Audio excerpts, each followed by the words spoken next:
How to search in Tumblr without logging in. Hi everyone, this is Kate and welcome back to another video, and on today's video we will learn how we can search in Tumblr without logging in. So without further delay, let's get started with this video. So first of all, open up your preferred browser, head towards the search bar and then type in tumblr.com. Press enter in your keyboard. Now, once you land on this interface, navigate to your left hand side and from this menu bar, click on Explore. After that, head towards the search bar on your right hand side, and now there you can search for anything that you would like to search in Tumblr.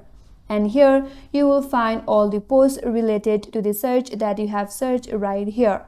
So that's how you can search in Tumblr without having to log in. And that's all for today's video. Hope this video was helpful, and if you're new to our channel, consider subscribing.